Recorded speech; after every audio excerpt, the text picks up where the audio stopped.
Buenas noches a todos. Vamos a dar comienzo entonces a esta segunda exposición sobre el tema de tributación nacional.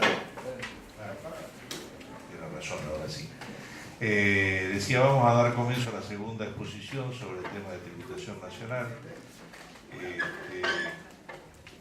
Como lo marca el programa de estudios, esta es una diplomatura sobre derechos y Estado, por lo cual es necesario que ustedes conozcan desde el punto de vista de lo que es la relación tributaria entre el ciudadano y el Estado, cuáles son los derechos y cuáles son las correspondientes obligaciones de cada uno. Bueno, antes que nada voy a invertir unos minutos en tomar lista, ahí de paso levantan la mano cada uno, así lo voy conociendo. Alumni no están. Acá estoy. Allá atrás. Arias.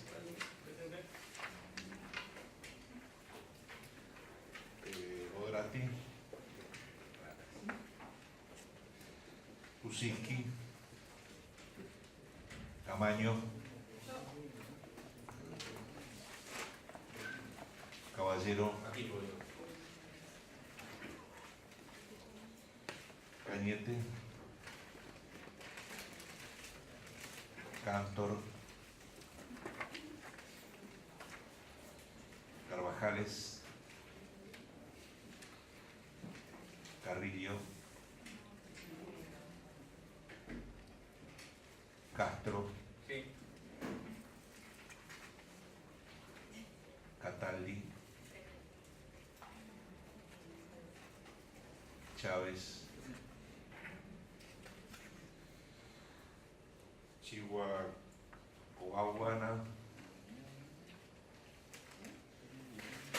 Chiabone. Corduana. Illorio. Di Pasquale. Fase.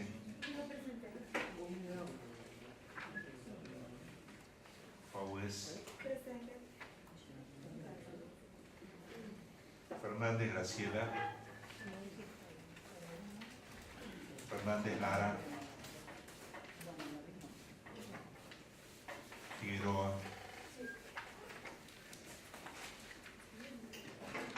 Floreno. Jiménez Zavala. Juliota. Larinovis. Lerner. Royola. Presente. López Alejandro. Presente. Maki. Martelli. Presente. Meaña. Presente. Michelin.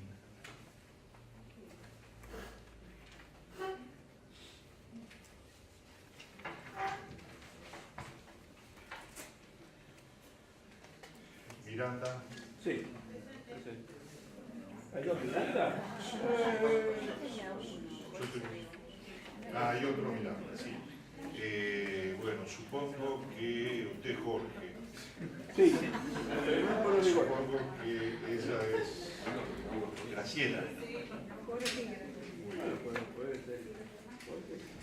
Molina. Molina. Munsfeld. Presente. Obesi.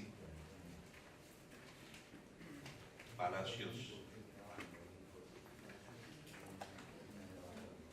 Perazo Pucio. Rojas. Ruggeri. Saunero. Santarelli.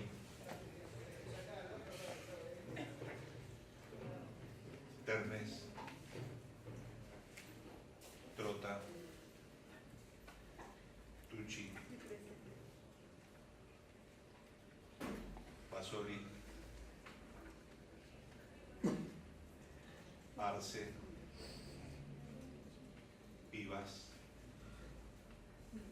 del Valle. ¿Del Valle? ¿Del Valle? Porque me escribieron mal. Estoy como del Valle, pero es mi nombre, soy Ortiz. ¿Sandra? Sandra. Sí. Ortiz del Valle. Ujú.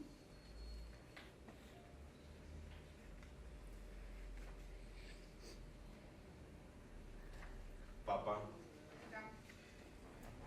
y Real.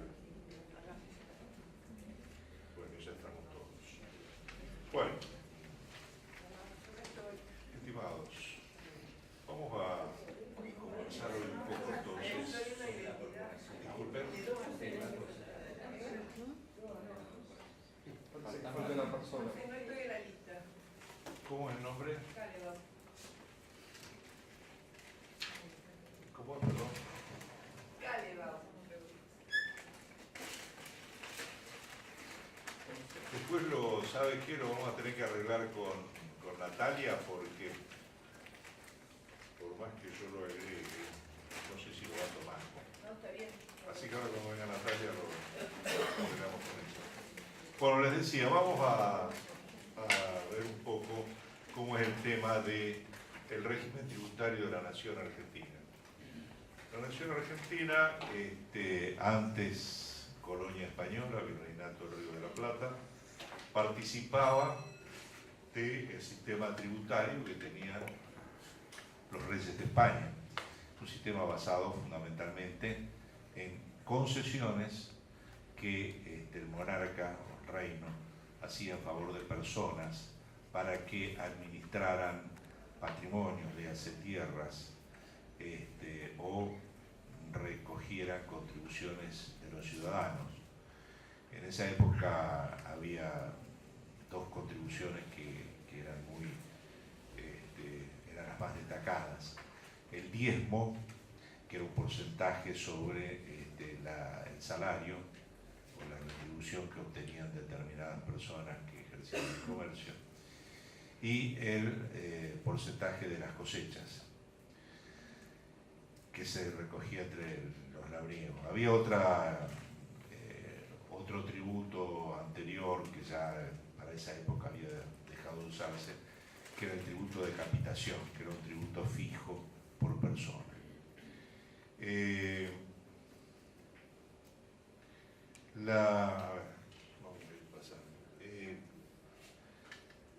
Nuestra nación hereda ese régimen de concesiones y contribuciones, y en la época del Cabildo, antes de 1810, ustedes van a ver que se discutían las concesiones que otorgaba el rey, por ejemplo, para autorizar importaciones. Era una especie de Guillermo Moreno el que autorizaba la importación en ese momento, pero la tenía más fácil porque, como existía el monopolio, todo lo que se importaba venía de España y todo lo que se exportaba iba de España.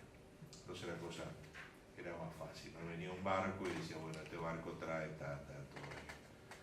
Los ingleses ejercían el comercio de otra manera mediante el contrabando. Descargaban en la banda oriental, Montevideo, y traían para Argentina. 2 veces intentaron hacerse del mercado argentino por la fuerza y no tuvieron éxito.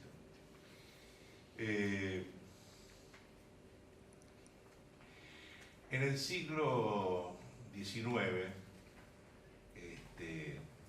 se produce, como ustedes saben, la Revolución de Mayo. Esto no cambia fundamentalmente el sistema tributario. Había un poco más de apertura ya con respecto al monopolio, pero lo que pasa es que los comerciantes de Buenos Aires estaban básicamente relacionados con sus proveedores de España, entonces por más que hubiera cierta apertura seguían siendo los mismos, y algunos apellidos famosos que la historia recogió después provenían de esos comerciantes.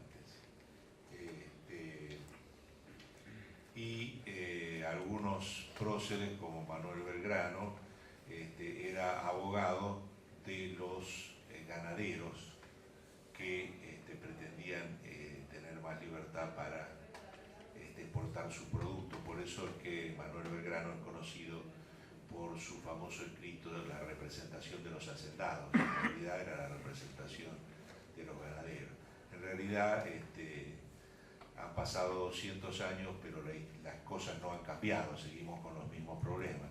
Los ganaderos quieren exportar donde tengan mayor precio, el poder local no los deja, seguimos todo, hay problemas de divisa, entonces controlamos las importaciones. Nuestro país es una repetición circular de comportamientos, ¿no? Lo peor que nos pasa a nosotros a veces es que no salimos ahí. Vi que el profesor Mario Burco estaba hablando de las crisis. Las crisis en general siempre representan una oportunidad de saltar hasta un estadio mayor, un estadio más avanzado del conflicto que plantea la crisis. Es decir, la representación sería una espiral. Cada vez la crisis pasa por un círculo más amplio. Lo peor es cuando las crisis son un círculo vicioso. Entonces se repiten exactamente igual. Y las crisis en Argentina tienden a ser un círculo vicioso, tienden a ser una repetición de los comportamientos, a diferencia de lo que pasa en otros países, inclusive de América del Sur, como puede ser Brasil, donde hay crisis, pero hay crisis en el crecimiento. Brasil 50 años atrás no tenía, por ejemplo, industria aeronáutica o no tenía explotación de hidrocarburos. Entonces, cuando hoy tiene crisis en esos sectores, estas crisis son crisis producto del crecimiento que ha tenido la economía. Nosotros seguimos con las crisis vinculadas a la exportación de hacienda, a la importación de tecnología y lamentablemente es asombrosamente parecido a lo que ocurría en la época de nuestra independencia. Bueno, para no apartarnos del tema, luego de que se declara la famosa independencia de 1816, ustedes saben, hay todo un periodo de anarquía en la Argentina, hay guerras intestinas. Estas guerras internas hacen que las provincias desarrollen sus administraciones tributarias, porque como para guerrear necesitaban recursos, necesitaban fondos, entonces usaban el ingenio y mejoraban o iban hacia impuestos más productivos y recaudaban más impuestos, porque si no no podían sostener los ejércitos. Así es que cuando en 1853 se organiza la nación como una confederación, es decir, como un conjunto de provincias preexistentes que van a depositar un poder superior, no ya en el gobierno del puerto de Buenos Aires, como fue durante mucho tiempo, sino en un gobierno nacional que casualmente va a estar en Buenos Aires también, ¿no? Para que nada cambie. Y las provincias tenían dinero en esa época, a diferencia de lo que ocurre hoy día. Las provincias tenían dinero. Cuando durante las guerras de la independencia el directorio tiene que abastecer los contingentes del ejército que prepara San Martín, le pide colaboración a las provincias, le pide a Corrientes que le mande soldados y caballos, le pide a San Luis, le pide, porque las provincias eran las que realmente tenían el dinero. El gobierno de Buenos Aires manejaba el puerto y con eso tenía ingresos, pero esos ingresos no le servían para guerrear, digamos, ¿no? Por eso es que Buenos Aires hasta 1850 no se mete en muchas guerras, porque los estancieros de Buenos Aires eran remisos a participar monetariamente. y la provincia no tenía fuerza como para ir contra los estancieros. Rosas, que gobierna desde fines de 1820 hasta 1850 y pico, era un estanciero fuerte de Buenos Aires, pero no era el único. Entonces, la provincia de Buenos Aires no tiene tantos, no le es tan fácil hacerse de recursos como serían las provincias del interior. Bueno, cuando hacen la organización nacional, las provincias se sientan como los dueños de la billetera, y ustedes ya saben el dicho, billetera mata galán. Pero acá el galán era muy vivo. Y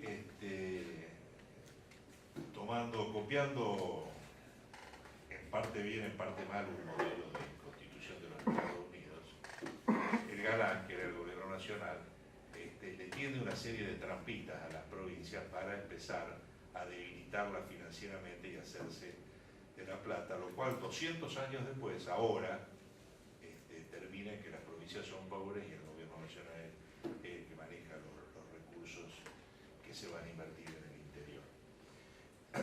Como todos sabemos, el sistema de gobierno que se adopta es el sistema representativo, republicano y federal, por lo menos en la letra, por eso le digo que acá empiezan las trampas. Y el sistema de distribución de rentas,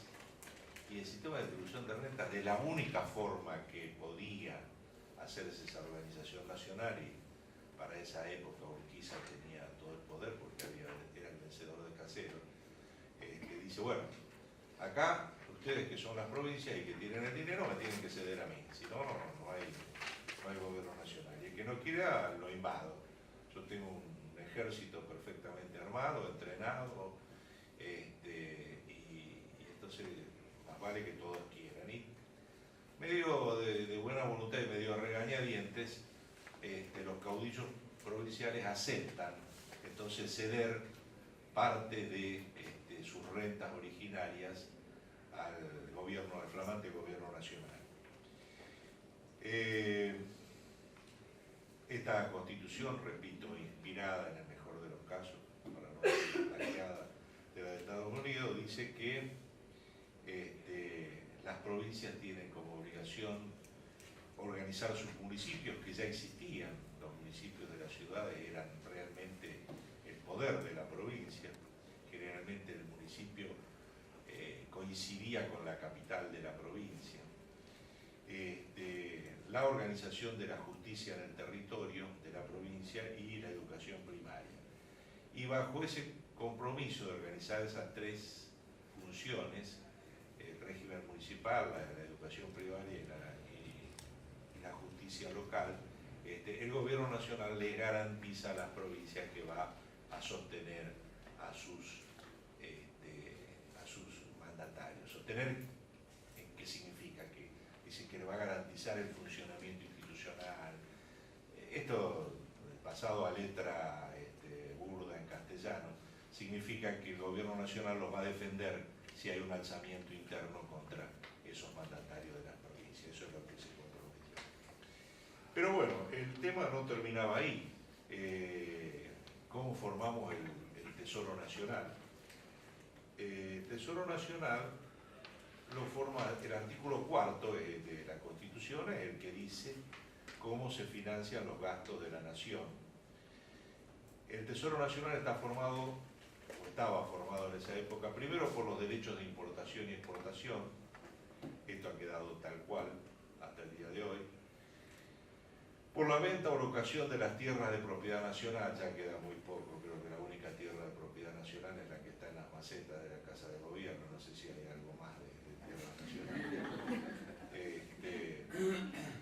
La renta de correos. La renta de correos es tan importante hoy día como recurso económico que Macri padre, cuando ganó la concesión del correo, se fundió y tuvo que devolverla, y eso que no pagaba los impuestos, así que vendría a ser más que una renta o un quebranto. Un artículo cuarto que es medio inentendible en su redacción. Dice el inciso cuarto del artículo cuarto. Las demás contribuciones que equitativa y proporcionalmente a la población imponga el Congreso. Yo siempre me preguntaba, digo, equitativa y proporcionalmente a la población, no me cierra. ¿Qué significa? Que si fuera un impuesto de capitación que se paga por persona, bueno, sería proporcional a la población. En realidad, después de mucho quitarme el sueño con esto, yo llegué a una conclusión propia, esta es mía particular, a lo mejor me equivoco, que acá hubo un error cuando tomaron el Google Translator para hacer la traducción. Vieron que en el Google uno le pone unas palabras en inglés o en lo que sea, o en francés, y se las pasan al español, y a veces es una barbaridad lo que dice, porque está todos mal los tiempos de verbo y demás.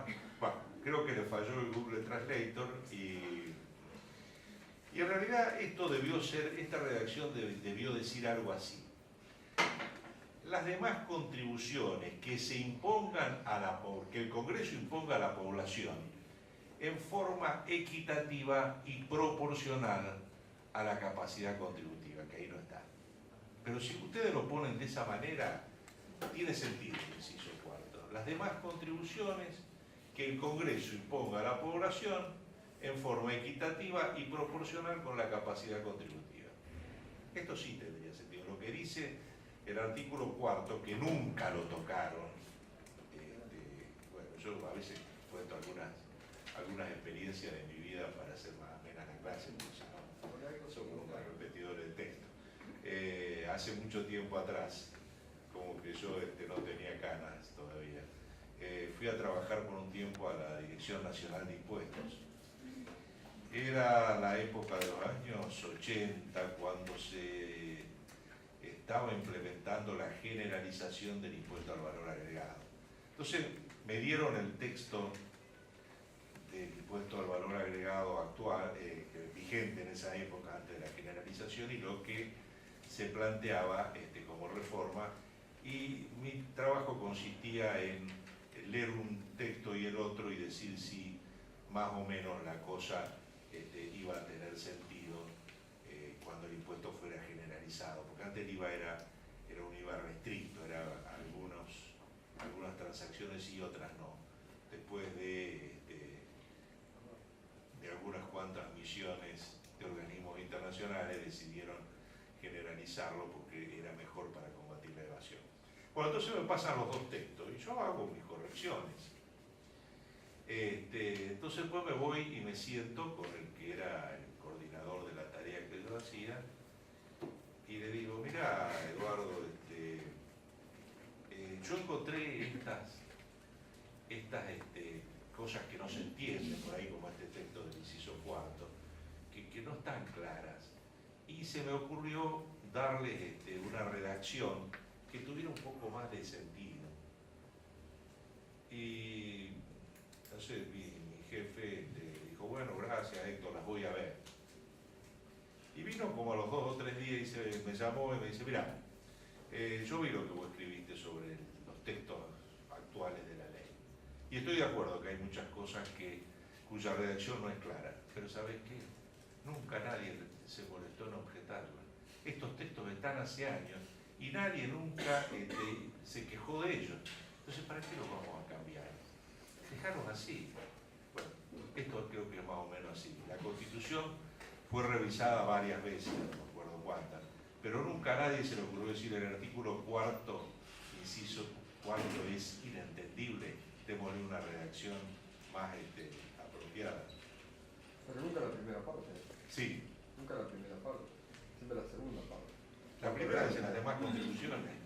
No, que la primera parte nunca fue reformada, sino que la segunda parte siempre fue reformada. La parte orgánica, la parte dogmática. Sí.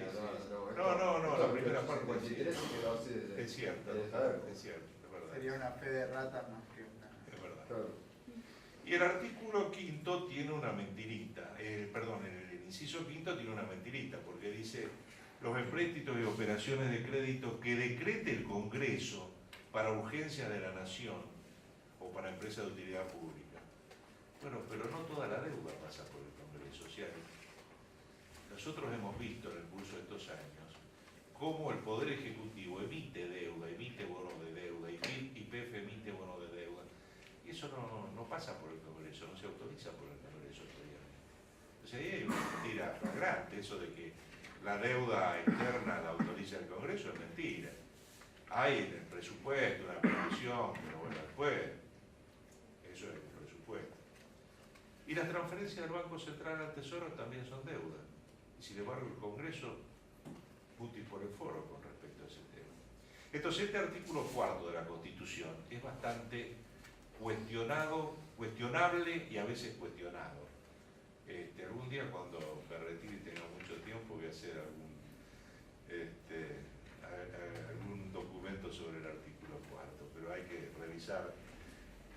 revisar documentación de 1853 para saber cómo vino. Bueno, todo daría fenómeno, los derechos de importación y exportación sabemos lo que es, la venta y locación de tierras también, la renta de correo, los empréstitos. El problema es cuando dice las demás contribuciones. Da por supuesto que hay otras contribuciones, pero que no las enumera el inciso cuarto. Entonces hay que ir al 67, inciso segundo de la Constitución, para ver si nos aclara algo. Pero bueno, eso es otra historia. Primero vamos a pasar por esto. ¿Cuáles serían las responsabilidades de hacer funciones o gastos del gobierno nacional? Bueno, las que están ahí, algunas son exclusivas. La defensa nacional, las relaciones exteriores, bueno, ahí se cayó exteriores, pero va al lado de relaciones. La defensa nacional, las relaciones exteriores son exclusivas, la política económica y la política monetaria también. La coordinación de los gobiernos locales es exclusiva del gobierno nacional. La seguridad interna no. La seguridad interna vela tanto el gobierno nacional con gendarmería o policía federal como las policías de provincias y la metropolitana. La justicia y la policía federal, que son del gobierno nacional, algunas obras de infraestructura, que también las provincias hacen obras de infraestructura. Cuando digo provincia lo digo en términos amplios, o sea, el gobierno de la Ciudad de Buenos Aires, para este objetivo que estamos desarrollando del análisis de la finanza, se comporta igual que una provincia. Lo correcto sería decir jurisdicciones. Hay 23 provincias y un gobierno autónomo, son 24 jurisdicciones. Bueno, el medio ambiente cuidan tanto el gobierno nacional como las jurisdicciones y la salud pública también, o sea que eso está bastante... Hay cosas que son exclusivas y hay otras que son repartidas. Las funciones del gobierno nacional implican gastos que deben atenderse con fondos del Tesoro, y entonces es lo que yo le preguntaba antes, ¿cómo hace el gobierno nacional para aplicar su poder de imposición las demás contribuciones del artículo 4, inciso 4, que son originarias de las provincias? O sea, el gobierno nacional que se instauró en el 1853 no tenía idea de cómo ejercitar esto. Las que sí tenían idea eran las provincias, que son las que ceden la fuente, más algunas copias que llegan fundamentalmente desde la pluma de Alberdi, de impuestos que funcionaban en otras partes del mundo y que acá no estaban. Entonces, el artículo 75, inciso 2 de la Constitución, que es el que establece las atribuciones del Congreso Nacional, dice cómo se va a ejercitar esa imposición en los hechos. Entonces, en los hechos, Alberdi descubre en esa época que en los países, y desde los escritos de Adam Smith en adelante, aparecen algunas contribuciones que son indirectas y otras que son directas, y ya vimos en la clase anterior que esta clasificación de directas o indirectas admite muchas acepciones. Hay por lo menos 4 acepciones diferentes de lo que es directa o indirecta, ¿no? Algunos dicen directa es cuando la base grabada tiene que ver con el hecho imponible, indirecta cuando no. Yo me quedo con una que me enseñaron tempranamente facultad que decía lo siguiente, y no se confunde. Directas son aquellas en las cuales el sujeto pasivo del impuesto al contribuyente es el que lo ingresa por sí mismo. Ejemplo, el impuesto a la ganancia. Hace su declaración jurada o se lo sacan, siempre hace declaración jurada o se lo descuentan de la nómina salarial, con nombre, apellido y quit del que lo paga o del que se lo descuenta. Eso es directo, más directo imposible.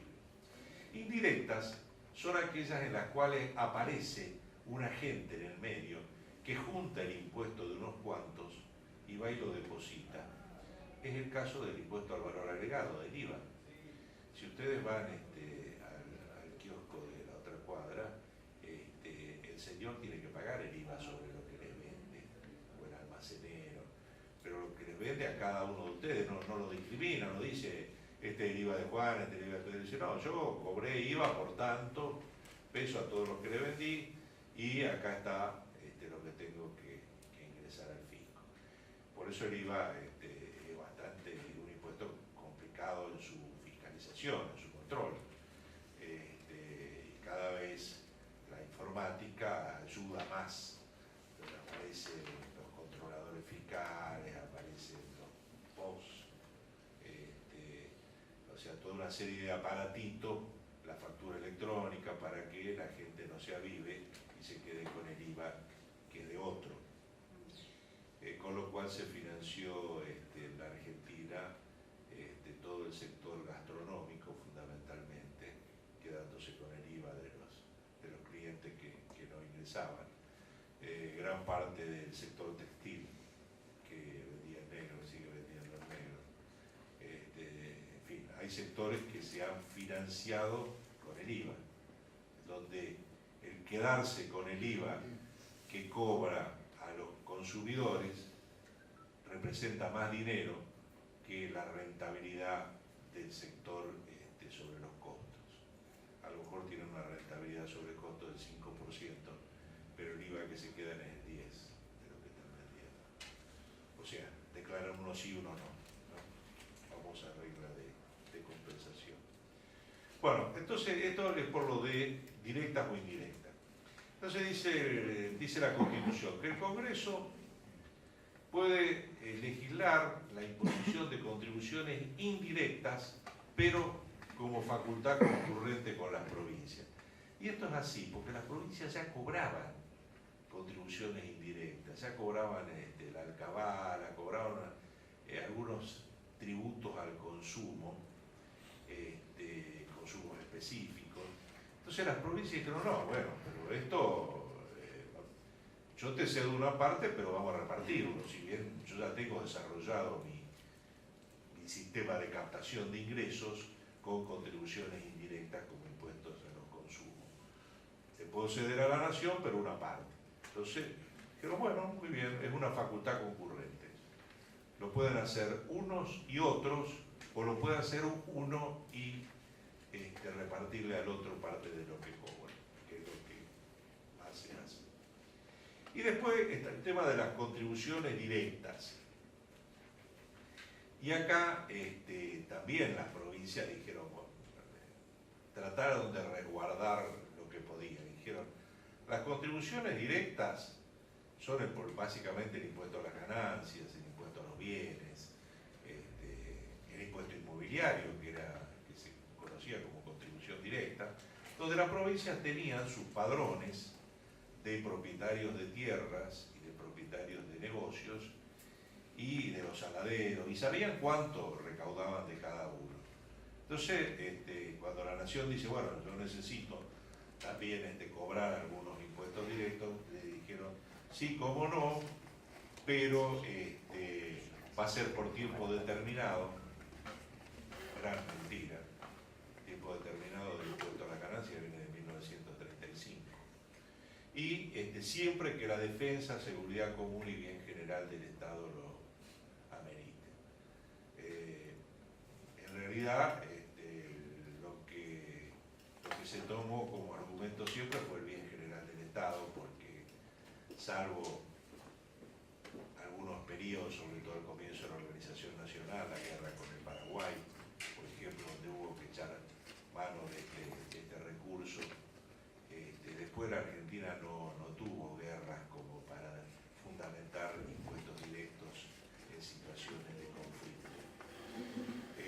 pero el bien general del Estado lo cubre todo.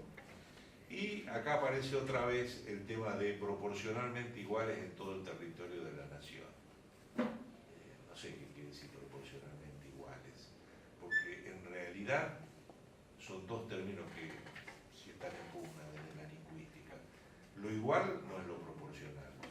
Lo proporcional varía en relación a un parámetro. Lo igual no varía. Entonces, proporcionalmente igual es una frase que quedó, se le quemó de nuevo el traductor. Entonces, vamos otra vez. Lo que sean tributos indirectos, esos que alguien los recauda y los ingresa, eso lo pueden manejar tanto las provincias como la nación, o una en nombre del otro y distribuir. Las contribuciones directas son de las provincias, pero la nación puede apelar a ellas por algunos motivos, como situaciones de conflicto, guerra, o bien por el bien general del Estado, que es una gran indefinición. Y el tiempo determinado puede ser, por ejemplo, 99 años. En realidad, últimamente se está haciendo por menos tiempo esto de la... Por eso hay cierto tembladeral en el Congreso cuando vence, por ejemplo, el impuesto a las transacciones financieras o vence el impuesto de bienes personales y que hay que renovarlo por 10 años más, y entonces el periodismo se ocupa. Pero bueno, nunca se ha dado la situación de que las provincias digan no lo renovamos. Porque además esto requeriría que todas las 24 jurisdicciones estén de acuerdo. Y como ustedes saben, en ese conventillo nunca van a estar todos de acuerdo. Y después dice que las contribuciones previstas en este inciso segundo son coparticipables, es decir, pueden ser repartibles, con excepción de la parte o el total de las que tengan asignación específica. Es decir, las que ya están asignadas a una finalidad específica quedan para hacer esa finalidad. En una época que nosotros éramos gente bien pensante, las finalidades específicas eran hacer una obra. Entonces se hacía un impuesto para financiar una obra determinada. Generalmente los impuestos del fondo hidroeléctrico, que eran para financiar represas. Últimamente, las que tienen asignación específica se las dan a un señor y que las gasta. La mayoría de ustedes, de los que están aquí, por las caras que le veo, deben pagar monotributo. Unos cuantos pagan monotributo. Ustedes saben que cuando ustedes pagan el monotributo, el 70% de lo que pagan tiene una asignación específica y va a parar al ANSES, para que el ANSES haga lo que quiera. Compre acciones de sociedades, invierta en bolsa, financie planes de préstamo de interés negativo, subsidios. El 70% de la recaudación del monotributo. Y solo el 30% se reparte entre nación y provincia. Bueno, ese es un ejemplo extremo, pero hay unos cuantos. La seguridad social, si ustedes quieren, que son las contribuciones para la jubilación, no se distribuye nada. Eso es, el 100% va a parar al ANSES. Y el ANSES paga jubilaciones y hace un montón de cositas más con eso. Y tampoco da mucha cuenta de cómo lo hace. El administrador del ANSES va al Congreso y bueno, dice generalidades, por lo menos. No es necesario, dijo el otro día. Entonces, el ANSES es una gran caja, miren, de la recaudación nacional. Igual está el fondo de garantía de sustentabilidad, es un fondo que... ¿Cómo? Está el fondo de garantía de sustentabilidad. Yo puse abogado ANSES, entonces... ¿Qué es la garantía de Es un sustentabilidad? Es un fondo. Es un gran cuentito. Es un fondo. Y de ahí, bueno, reparte, hace garantías, ¿Y quién va a tiene pagar? acciones, bueno, no se sabe, nunca se sabe. ¿Quién va a pagar eso? Lo maneja Mao. Bueno, les cuento, a ver, el año 2012, ¿cómo se reparten estos tributos del artículo 75 y cómo se coparticipan.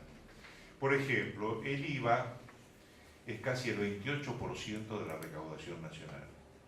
Si tomamos una base 100, 28% es IVA. 26%, 26,2% es seguridad social. Y ahí ya me fui al 50%. O sea que la mitad está entre IVA y seguridad social. Seguridad social es acceso. Seguridad social es ANSES. Es el 26%.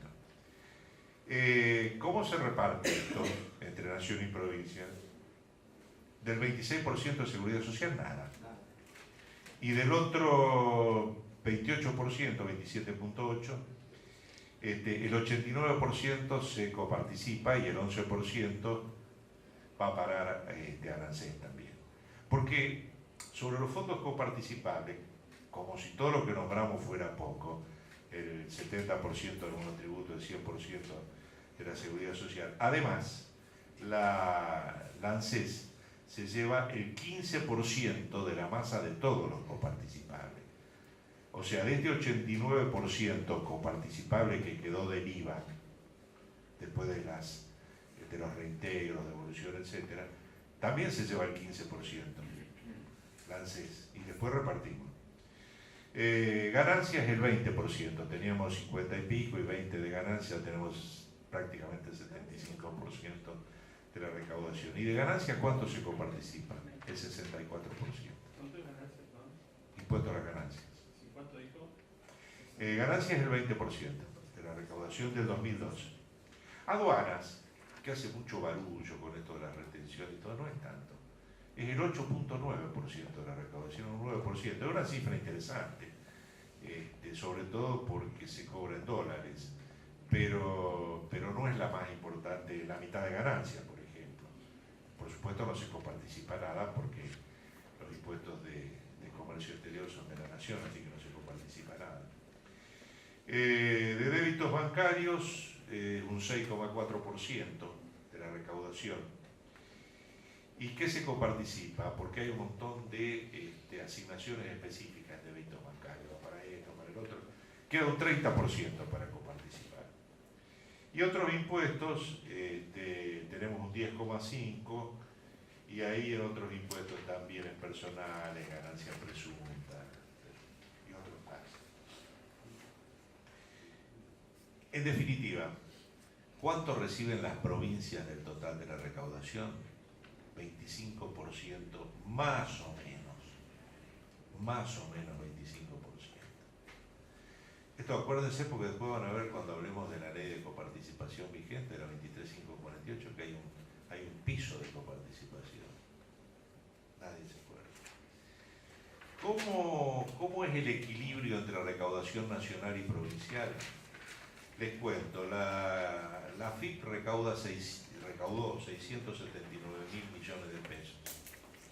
Y todas las provincias recaudaron, todas juntas, más el gobierno de la Ciudad de Buenos Aires, 104.000.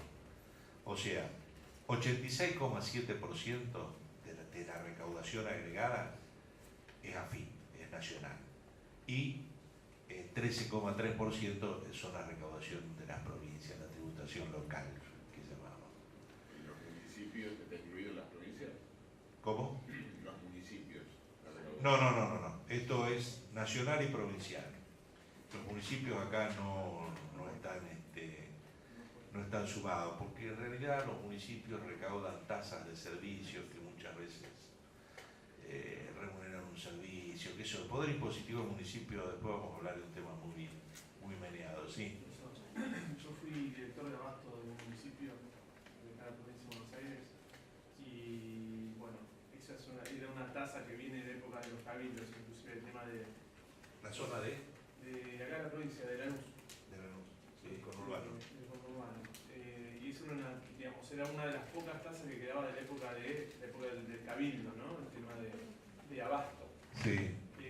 Después de varios litigios y varias cuestiones, el tema de la doble imputación tuvo que salirse del tema de tasa y no se cobró más porque ya cobraba la provincia de Buenos Aires. Sí. Y así hubo varios casos que, bueno, la recaudación fue a un sector. La tasa de abasto fue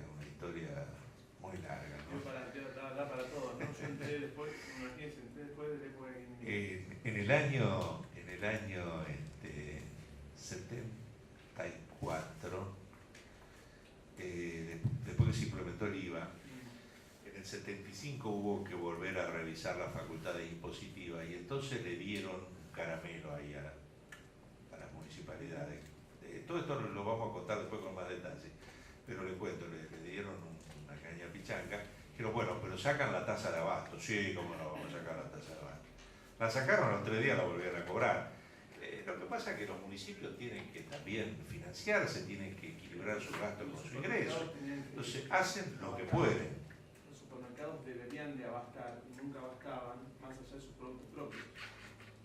Por ejemplo, el tema de Coca-Cola, el fallo de Coca-Cola es, yo Sí. ya pago sobre algo que viene cerrado y sellado, no tengo que pagar algo por producción. Sí, sí. ¿Eh? En el derecho todo está muy lindo, uno puede decir esto es legal, esto no, pero después están las necesidades que son crueles y tienen cara de hereje, como decía mi mamá.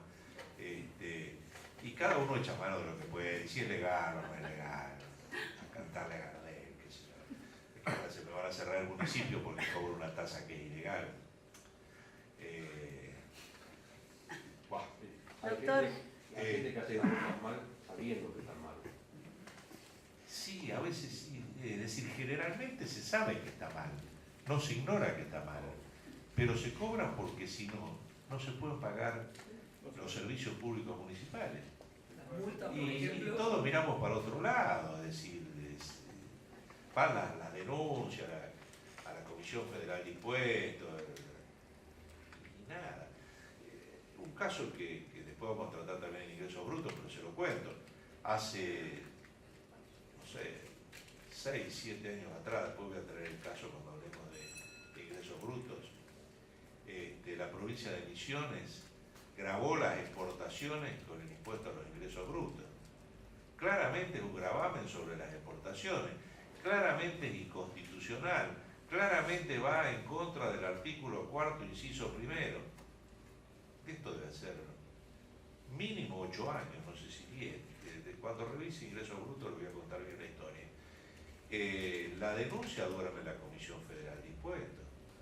Nadie fue a Misiones y le dijo, no, esto no se puede hacer, esto es herejía, por favor, dejen de cobrar este impuesto sobre la mercadería que se exporta.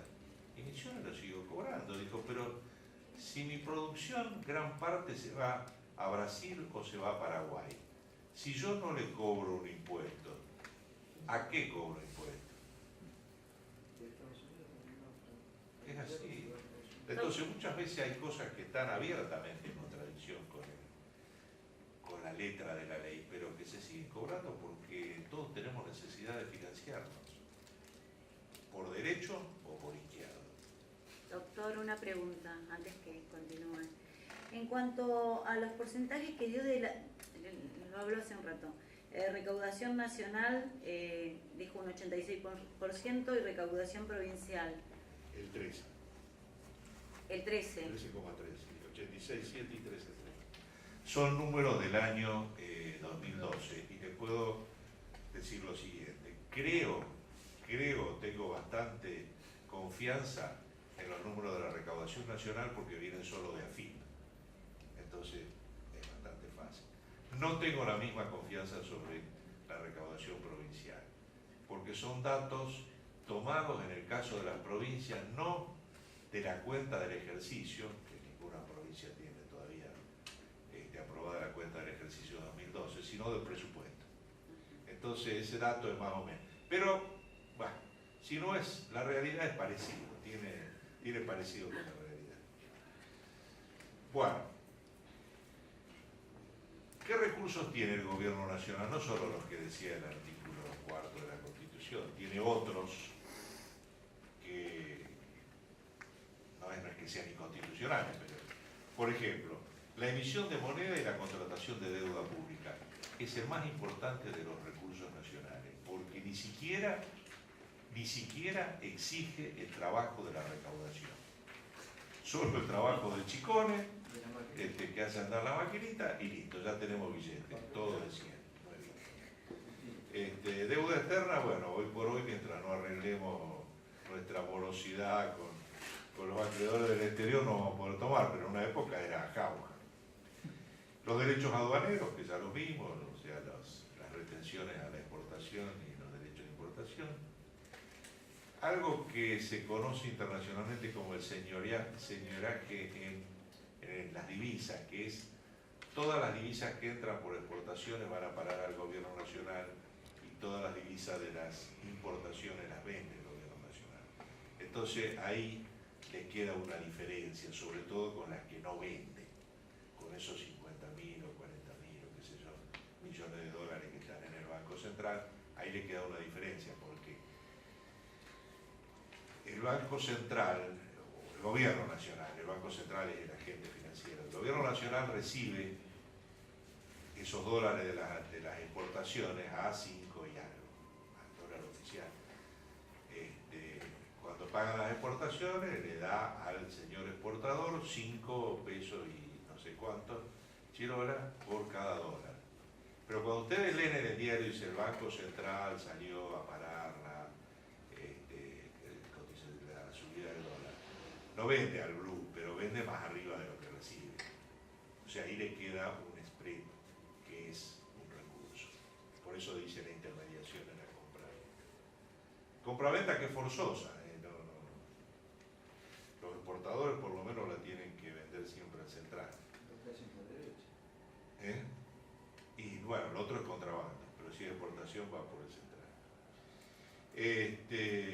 Y los impuestos que cobra, que de acuerdo a lo que vimos, son el impuesto a la renta de las empresas y de las personas, que es ganancia, el impuesto al valor agregado, los impuestos internos al consumo, impuestos sobre patrimonios y bienes, y los impuestos sobre transacciones financieras, los aportes y contribuciones para la seguridad social y los aportes para los fondos de obras sociales. Todo esto son recursos del gobierno nacional para pagar el funcionamiento y los gastos que antes habíamos puesto. Bueno, esto es para sentir que tenemos la conciencia tranquila. Uno diría, la Constitución Nacional respetó los principios de la imposición que estaban vigentes en esa época, que muchos han seguido tratándose. Sí, hay que hacer un esfuerzo, pero uno llega. Por ejemplo, dice el principio de legalidad. Bueno, el artículo 4 dice, demás contribuciones que bla, bla, bla, imponga el Congreso. Bueno, si lo impone el Congreso es por ley, entonces se respeta el principio de legalidad. Uno a favor. El principio de igualdad.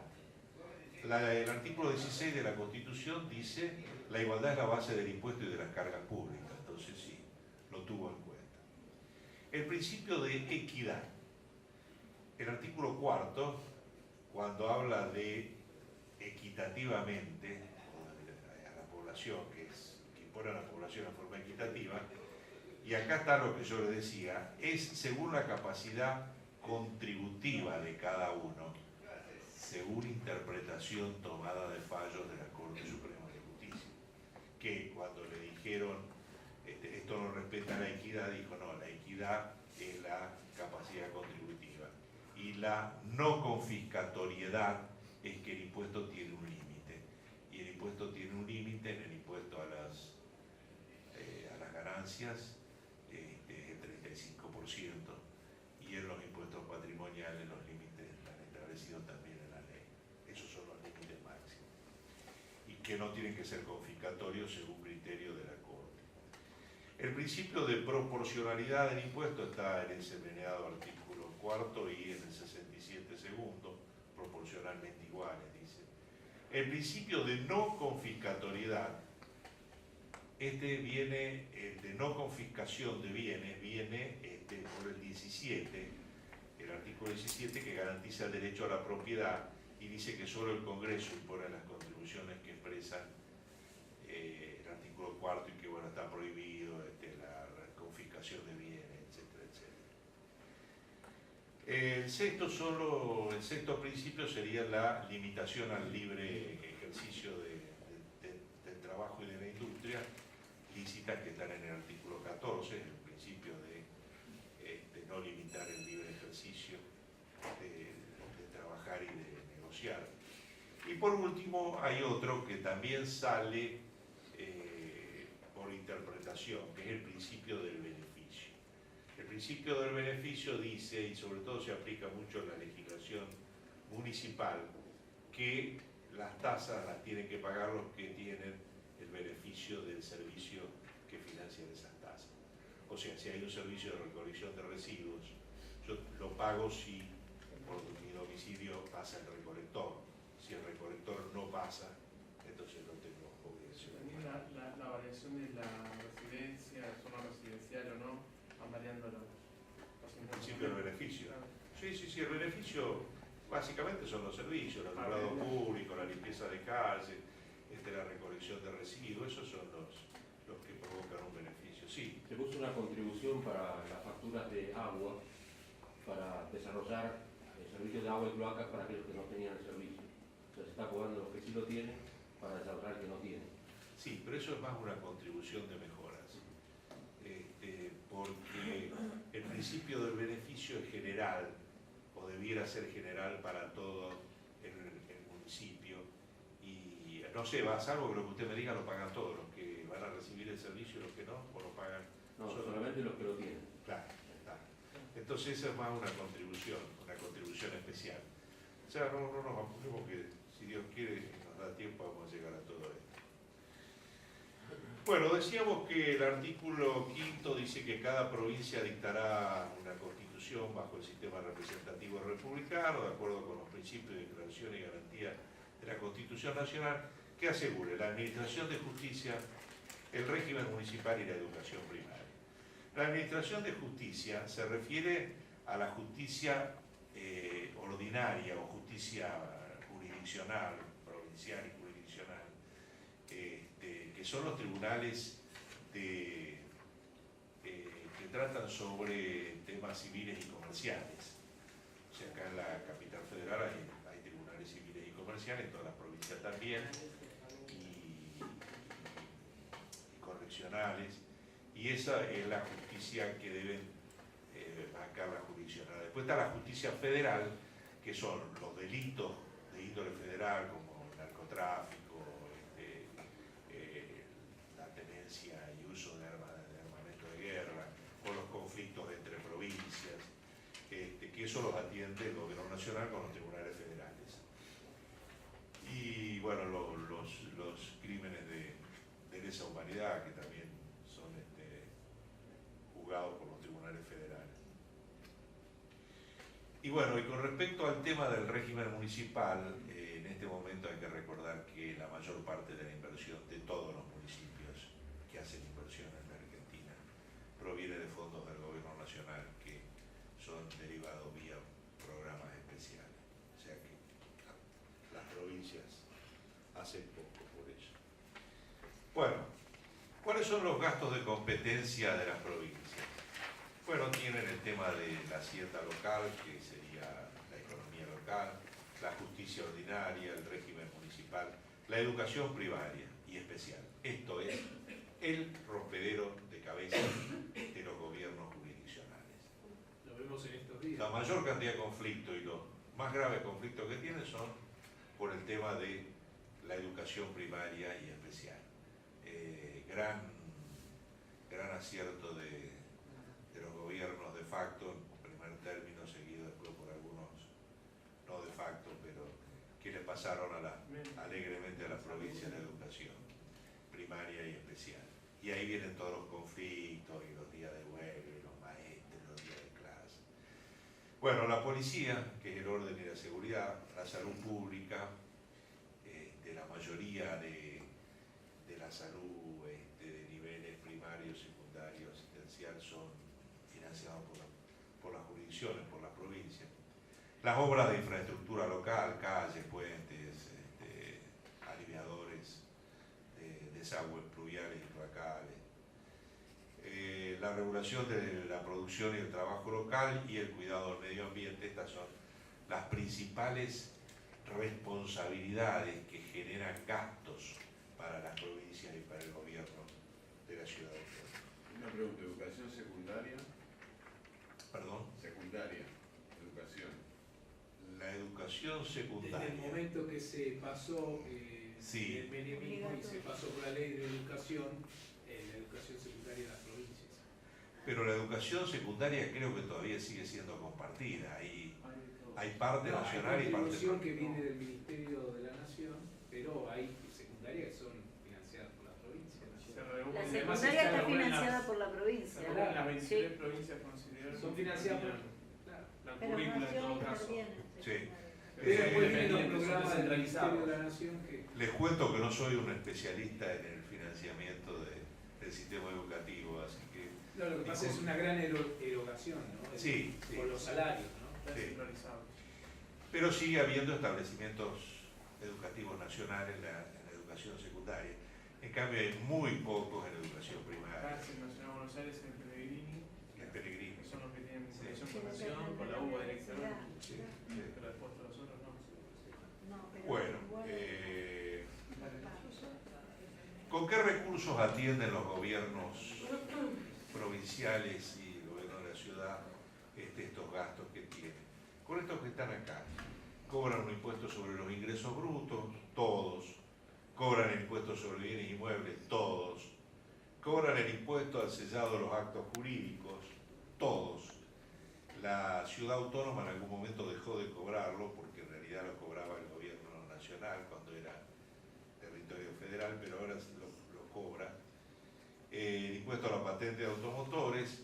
Algunas provincias como Buenos Aires, la provincia de Buenos Aires cobra el impuesto a la transmisión gratuita de bienes.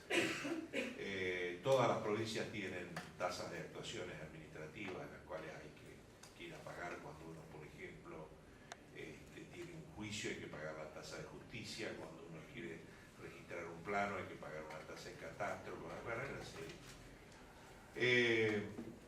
impuestos nuevos que aparecieron para la provincia.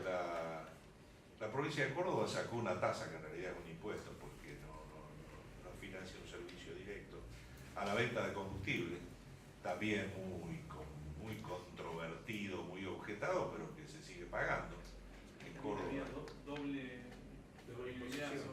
imposición. ¿Doble? Imposición. ¿Y qué tiene eso? No, digo que la Nación estaba planteando ese tema que no podía cobrar. La doble imposición no está prohibida por la Constitución. La Constitución Nacional en ningún lugar dice que esté prohibida la doble imposición. Inclusive cuando el 67 inciso segundo dice que es facultad concurrente de las provincias y la Nación, podría ser que hubiera los impuestos sobre las mismas materias. Lo que regula la doble imposición, en todo caso, es la ley de coparticipación, que es el régimen de coordinación fiscal. Pero no se engañen, porque yo he escuchado muchas veces decir que es inconstitucional la doble imposición. La doble imposición no está sancionada por la Constitución Nacional. Hay leyes que regulan el funcionamiento de los tributos para que no haya, procurando no haya doble imposición. Ahora, si usted me dice atenta contra la eficiencia productiva, sí, de acuerdo. Es una exacción doble para el contribuyente. Todo eso estamos de acuerdo, pero no es inconstitucional. Tiene un montón de defectos, pero menos ese. Y bueno, le conté hoy del impuesto a los ingresos brutos sobre las exportaciones que claramente cobra Misiones y que está objetado ante la Comisión Federal, pero sin pronunciamiento. Bueno, esto nos lleva, lo de la doble imposición, nos lleva a que las finanzas de múltiples niveles de gobierno, y en la Argentina, que es un país complicado, porque este es un país complicado, tenemos 3 niveles. Yo siempre dije, ya que tenemos tantos problemas en la Argentina, ¿por qué no nos quedamos con 2 niveles y nos dejamos de jorobar? Acá hay uno que sobra, evidentemente es el del medio, que no se sabe bien qué hace ese gobierno provincial que hace de todo, pero no termina de hacer nada bien, más o menos bien. Y nos quedamos con el gobierno nacional y el gobierno de las ciudades y le hacemos más fácil. Ustedes saben que, a ver, en América hay muy pocos gobiernos federales. Canadá, Estados Unidos, México.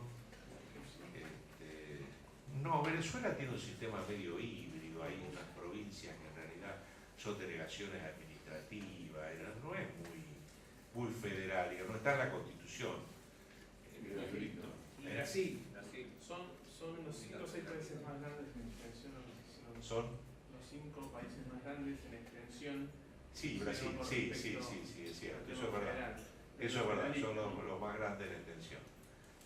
Lo cual no quiere significar que la hayamos solucionado No, con el federalismo. pero el principio que tenía Jay Hamilton con el tema de los federalistas era justamente que no se alborotaran tan rápidamente unos con otros por ser la distancia Sí, tan grande. sí, Lo pero que por pasa es que ejemplo, nuestro país tiene la raigambre histórica, que eran los cabildos, como los había hecho el virreinato. pero el cabildo era el gobierno de la ciudad, no era el Sí, gobierno sí, de era el la gobierno que de la coincidía ciudad. con la provincia porque era la capital. Claro, pero- claro, pero digamos las provincias era una forma de que había No, yo estoy de Tucumán, acuerdo, hay lo habían hecho razones- los españoles. Hay razones históricas, pero desde el punto de vista de la eficiencia en el manejo del aparato del Estado, sería Por en ejemplo, nuestro grado de desarrollo, que no es el grado de desarrollo que tiene Estados Unidos, Canadá, en nuestro estadio de desarrollo, ni siquiera Brasil, sería mucho más simple tener nada más que 2 gobiernos.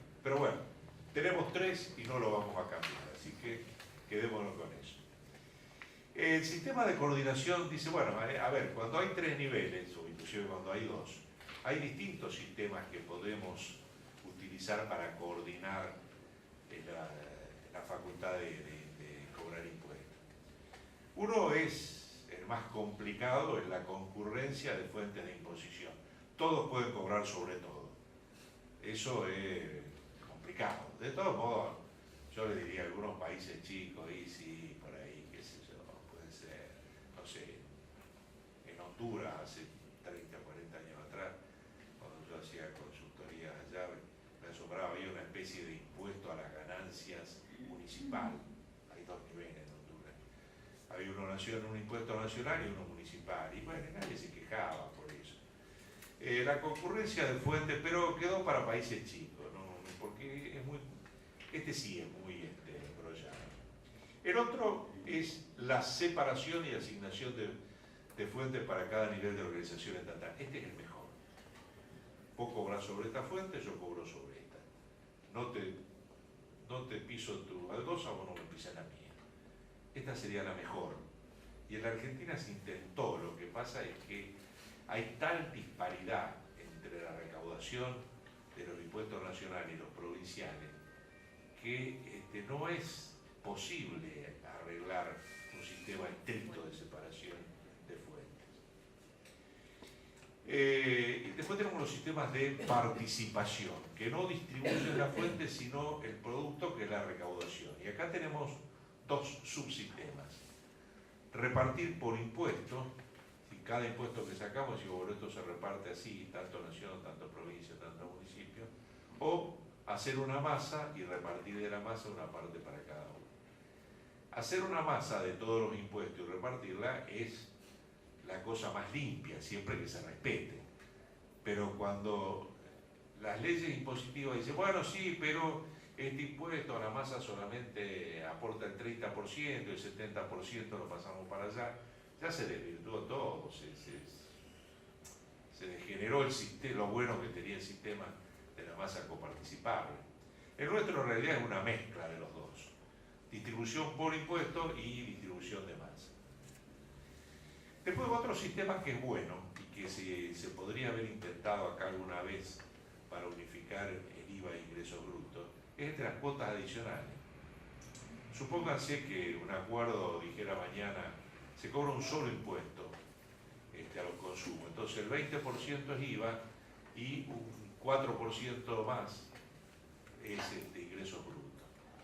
Y simplificamos un montón de cosas, porque recaudamos un solo impuesto, no tenemos que andar fiscalizando los 2 convenios multilaterales, pero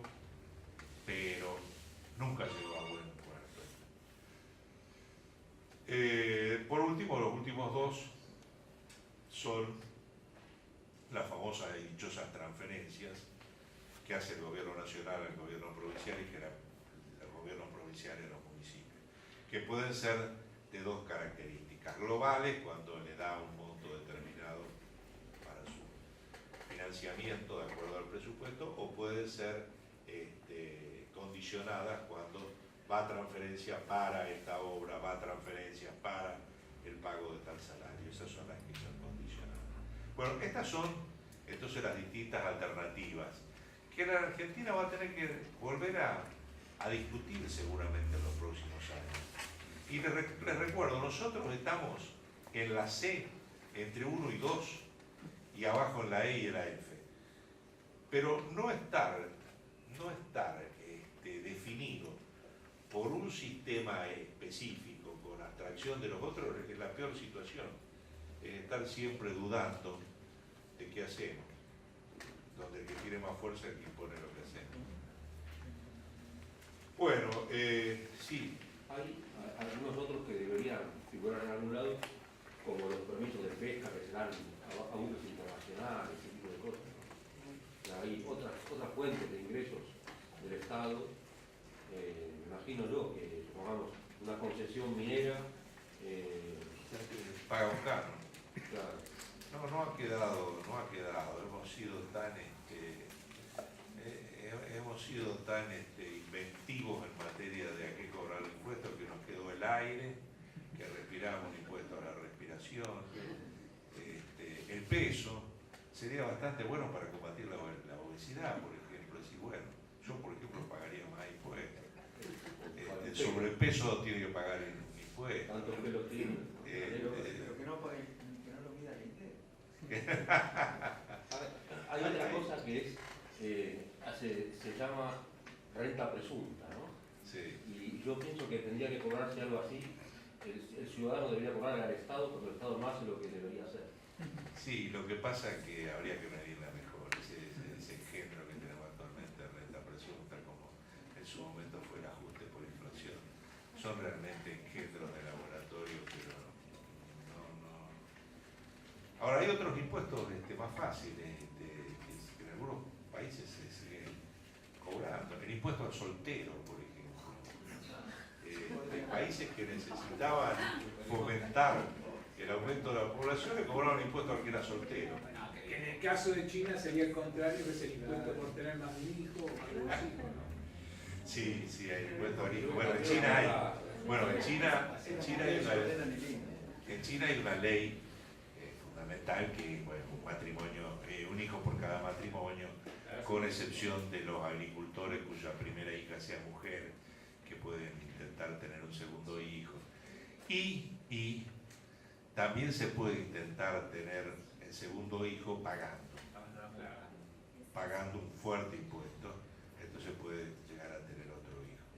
Hablo de los que están anotados a nombre del contribuyente, no los que no sabemos quién es el padre. Yo creo que acá hay un impuesto al soltero, cuando no se lo contempla dentro de lo que se llama el salario familiar. Sí. El salario familiar no es para solteros. Sí, además las cargas de familia son... la deducción por carga de familia es mucho menos para el soltero que para el casado. ¿Sí? Eso es una derivación del famoso impuesto al soltero.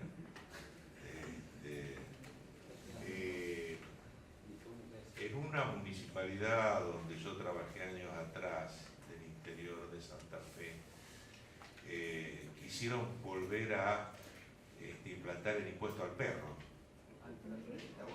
El que quiera tener una mascota, porque decía el intendente, no estaba fuera de lógica lo que decía. Yo tengo que mantener, dice, un sistema antirrábico, de atención para los casos de rabia, para la mordedura, la seguridad de los canes que andan sueltos por la calle, la esterilización. Todo eso me cuesta plata, entonces quiera tener un perro que pague. Pero bueno, la población estuvo mayoritariamente en contra del impuesto al perro. No hay impuesto al perro. Bueno, esto sigue siendo más de lo que habíamos hablado, de los sistemas de coordinación que fueron la preocupación de los gobiernos que querían que la Argentina tuviera un sistema público bien organizado y fundamentado. Entonces, desde 1930 en adelante se vienen proponiendo distintas bonificaciones para participar los impuestos entre uno y otro. Algunas veces era el gobierno nacional con la provincia de Buenos Aires, el gobierno nacional con Buenos Aires, Santa Fe y Córdoba, Santa Fe, Córdoba y Buenos Aires entre sí, firmaban acuerdos. Pero no habíamos llegado nunca a tener un régimen que contemplara todos los impuestos, por esto de que el vecindario es donde menos nos ponemos de acuerdo. Ustedes vieron en las reuniones de consorcio, siempre están los que están en desacuerdo, es difícil sacar una propuesta por unanimidad, ¿no? Están los que están en favor del administrador, los que están en contra. Entonces, como no podía ser de otra manera en la Argentina, lo que no se hace por consenso se hace por fuerza. ¿Quién fue el que sancionó la primera ley de coparticipación federal que contemplaba todos los impuestos? No, fue Lanuse. Un poco después, sí. Lanuse. Y la tenemos En realidad ya le habían dado lo que tenía que firmar, ¿no? La 2221 se firma el día antes que se entregue el poder al gobierno popular que había ganado las elecciones del 73. Entonces firma la 2221 ahí. Ya le habían dado el texto. En realidad el texto era bastante bueno porque una institución que fue orgullo de la Argentina durante muchísimo tiempo, el Consejo Federal de Inversiones, formado por las provincias a instancias o por inspiración de Arturo Frondizi. Tenía un equipo que trabajaba muy bien con dos catedráticos de La Plata, Porto y Núñez Miñanes, que trabajaron 10 años y llenaron volúmenes y volúmenes de datos, probaron distintas combinaciones y finalmente hicieron un borrador de una ley de coparticipación que fue la 2221, que era mucho mejor que lo que tenemos ahora.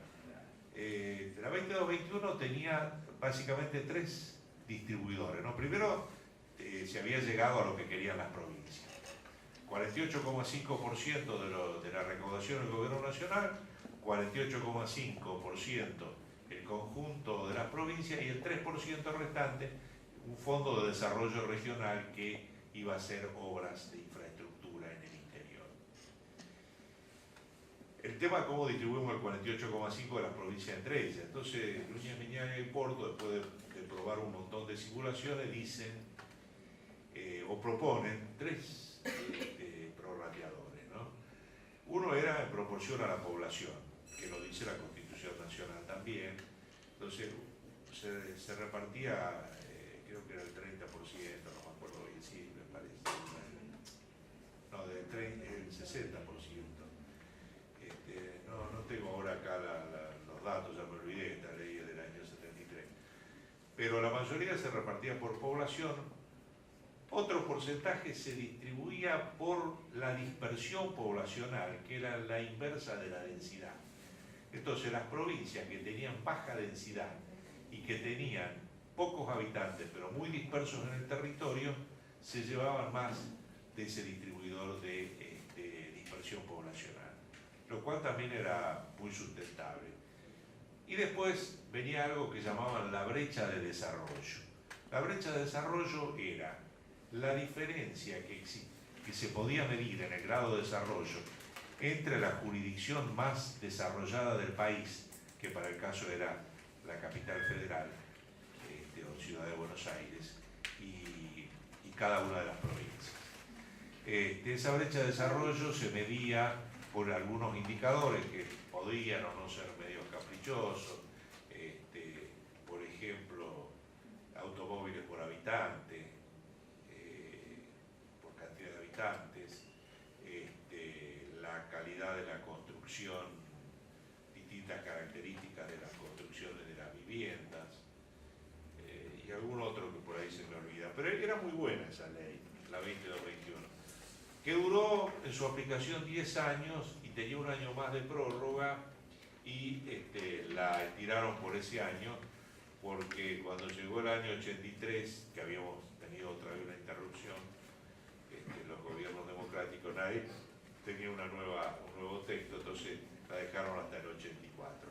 Y en el 84 no nos pusimos de acuerdo y, como dice la canción de Sabina, nos dieron el 84 y el 85 y el 86 y llegamos al 88 sin ley de coparticipación.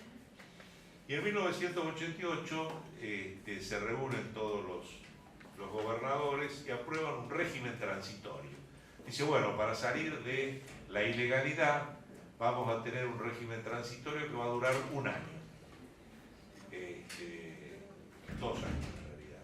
Era por el 88 y el 89. Y el 31 del 12 del 89 tenemos que tener otra cosa. Y llegó el 31 del 12 del 89, no había otra cosa. Prorrogamos la 23.548 y seguimos. Y llegó la reforma constitucional del año 94. Y entonces los constituyentes dijeron, bueno, para el fines del 96, la nación argentina tiene que tener un régimen de coparticipación de impuestos con rango constitucional. Y pasó el 97, 98, hace 16 años que lo estamos esperando. Nada, charla. Y el tema que termina siendo, no termina siendo muy discrecional, después el manejo, por ejemplo, el fondo del conurbano se decide discrecionalmente, va a Santiago del Estero y la gente del conurbano de aquí va a decir, bueno, ¿con qué motivo? ¿No? Y además se establece un piso que la coparticipación con todos los porcentajes no puede ser inferior al 34% del total de la recaudación y en este momento se coparticipa un 25%. Y bueno, como tantas cosas, y bueno. A ver, vamos a ver rápidamente en qué consiste la 23.548, ya se me perdió el reloj, por acá está, 8 menos 10, ¿no? Así que tengo un rato para ver la 23.548. El acuerdo transitorio que todavía nos rige, diría yo, en lo residual, porque esto es para recaudar, para distribuir un 25% de toda la recaudación. En lo residual nos rige. Dicen sus artículos primero, lo que dicen siempre, que este régimen, las provincias que lo acepten no pueden ponerle limitaciones ni reservas. No es cosa de decir, sí, me adhiero, pero no. O lo aceptás o no lo aceptás.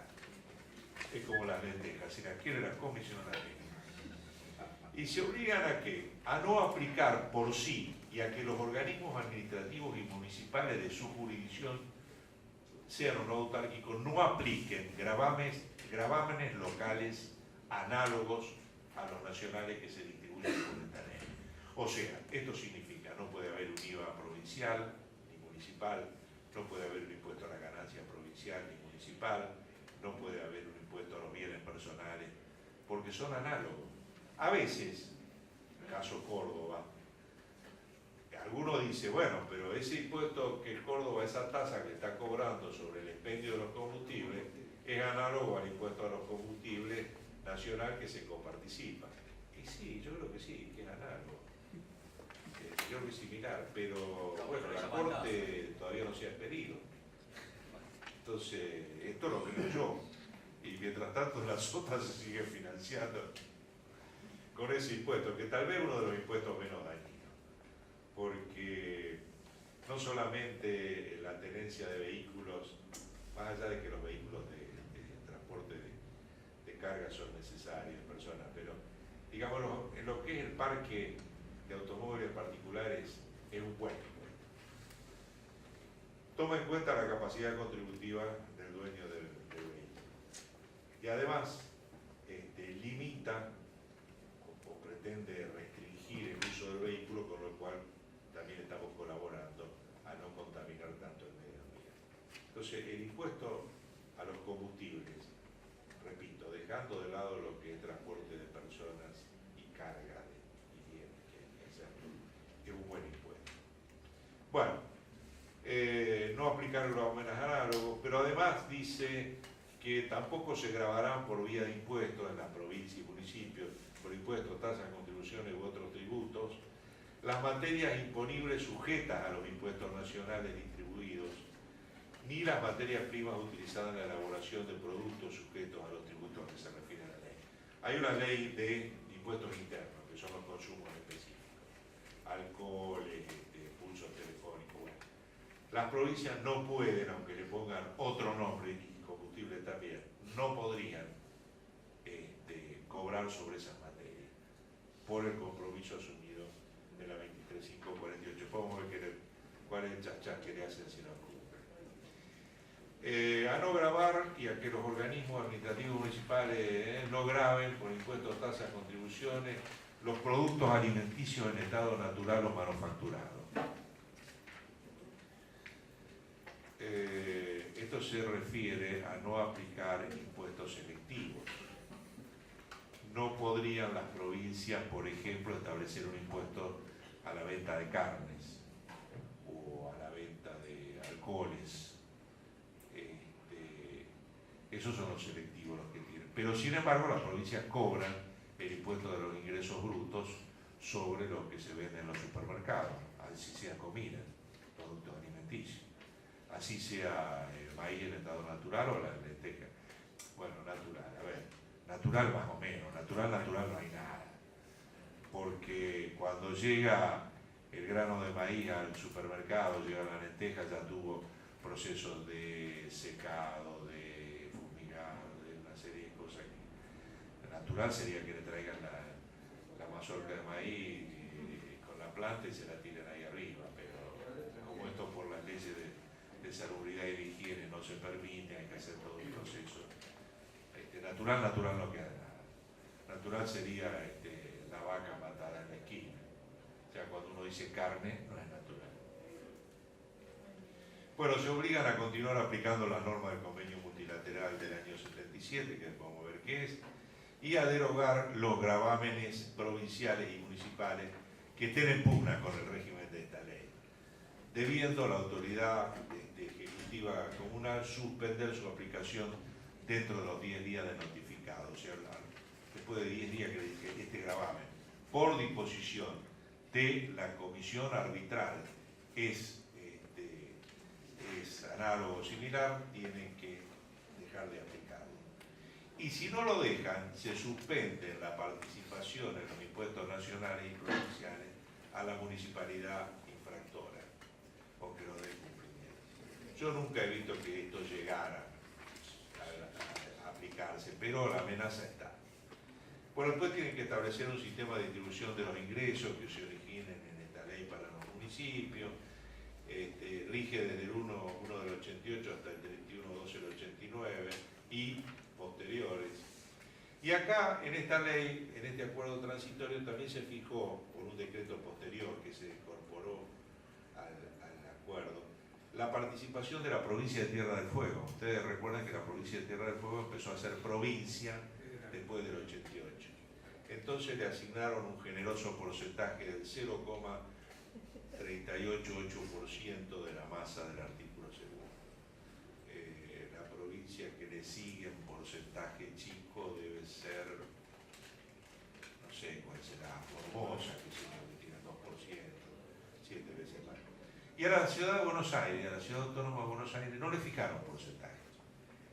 Le dejaron una asignación en pesos que le pasaba el gobierno de la nación a la municipalidad y que se lo iban a actualizar, pero se lo actualizaron con los índices del INDEC. Por eso Macri se queja de que no le mandan nada, porque esos pesos del año 88, actualizados por unos índices irrisorios, hoy no alcanzan ni siquiera para hacer dos refugios para los... Y el inciso J, que es muy interesante, punto J, dice: el monto a distribuir a las provincias, masa, no podrá ser inferior al 34% de la recaudación de tributos nacionales, tengan o no el carácter de distribuible.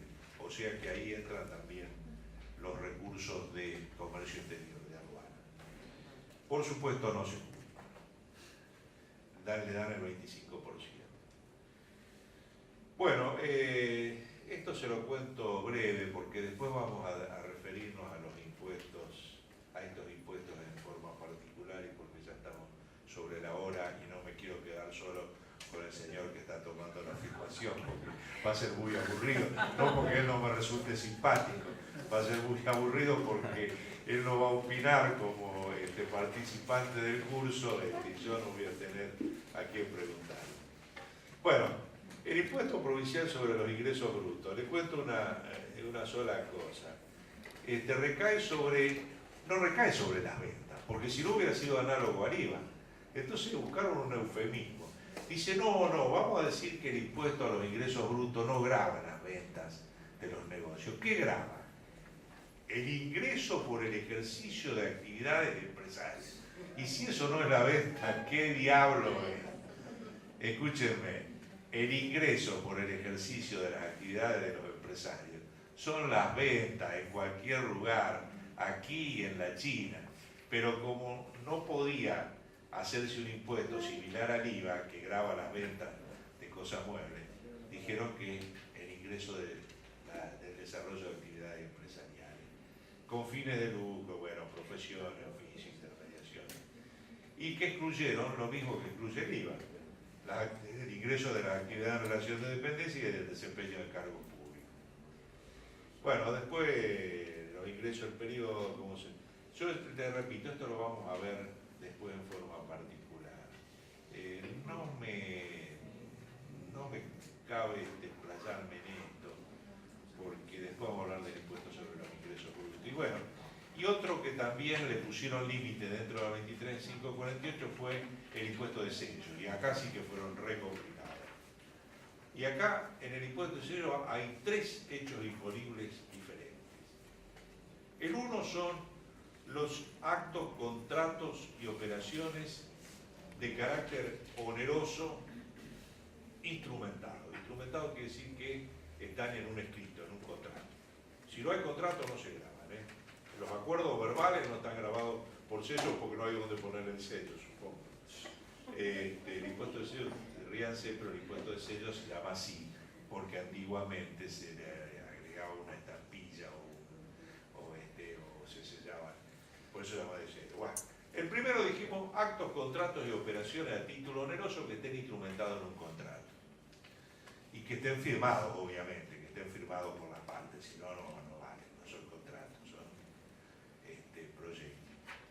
Después dijeron, bueno, pero hay contratos que no lo firman las dos partes, o no lo firman las dos partes al mismo tiempo. Son los famosos contratos entre ausentes o formalizados por correspondencia, donde yo le digo al señor, le ofrezco venderle tal producto que fabrico yo al precio de tantos pesos y en tales condiciones de pago, y usted contésteme si está de acuerdo o no. Entonces el señor me dice, estoy de acuerdo con comprarle un producto XX al precio tal, con estas condiciones de pago, y mándemelo por el flete y paga.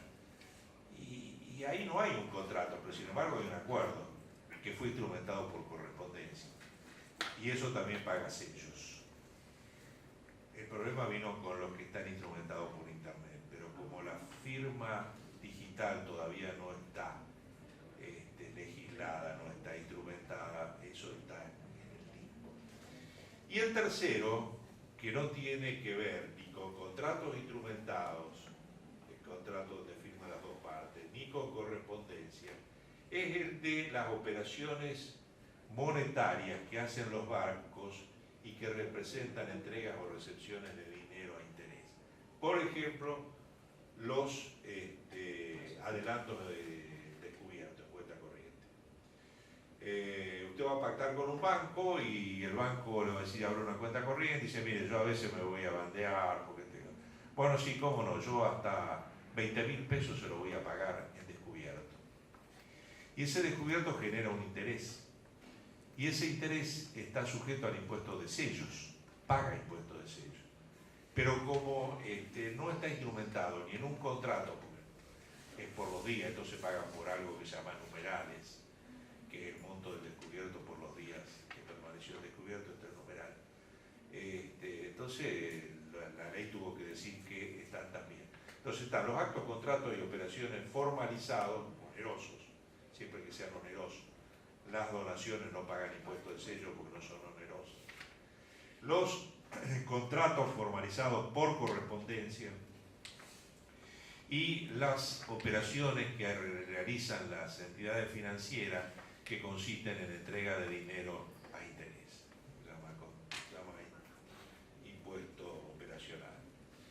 dice que se entienden por instrumentos, no me interesa mucho. Les cuento, esta es la última, y después cerramos, se lo prometo, formalmente. ¿De qué trata la Comisión Federal de Impuestos? La Comisión Federal de Impuestos tiene que hacer todo lo que dice acá. Aprobar el cálculo de los porcentajes de distribución de los coparticipables. Se sientan ahí los representantes, toman una planilla, dicen, sí, este cálculo está bien hecho, está mal hecho, a mí no me consideraron tal porcentaje. Eso es aprobar el cálculo de los porcentajes de distribución. Controlar la participación de los distintos fiscos, el nacional y las provincias, porque como la recaudación la hace la DGI, o sea, la FIP, el Banco Nación y algunos otros, no sé si Rapipago también, hay que ver la información, porque si no me pizarrean. Y esto era real, le digo, yo me pasé unos cuantos años en la Comisión Federal de Impuestos. Y era verdad que nos pizarreaban. El Banco Nación le informaba lo que quería. Entonces después, en la 23548, ya estábamos todos avivados, que nos permitan ir a revisar los soportes del banco para ver cuánto se transfiere por impuesto todos los días. Controlar el cumplimiento de las obligaciones de los fiscos, es decir, esto de los gravámenes que coparticipan, que no coparticipan. Decidir a solicitud de parte si los gravámenes aplicados se oponen a las disposiciones de la ley. Y acá es donde viene, por ejemplo, el Gobierno Nacional y dice, yo me opongo a que Misiones cobre un impuesto de ingresos brutos sobre las exportaciones. Entonces va a la Comisión Federal de Impuestos. La Comisión Federal de Impuestos recepta la queja de la Nación, lo lee muy atentamente, le da un número de expediente, le pone un sello y lo guarda en un cajón. Si algún día lo vamos a solucionar. Pero las decisiones son obligatorias para la Nación y las provincias. Bueno, brevemente esto no le tenía que decirle, que contarle sobre cómo están organizadas las finanzas nacionales. La próxima clase, que no sé cuándo va a ser, pero posiblemente, pues yo tengo un problemita ahí para el día 13 que estaba asignado, el 13 de junio, los días 13 siempre hay problemas, o el 11, no sé. La vamos a pasar al mes de julio, posiblemente sea el día 4 de julio, día de la independencia. De la madre patria. Sí. Así que nos vamos a ver y vamos a charlar un poco sobre algunos impuestos provinciales, básicamente 4, el inmobiliario, de sello, ingresos brutos y patente. Señores, que tengan ustedes un muy buen fin de semana. Muchas gracias por la paciencia de escucharme, espero no les haya resultado demasiado pesado. Y si es así, discúlpenme 2 veces.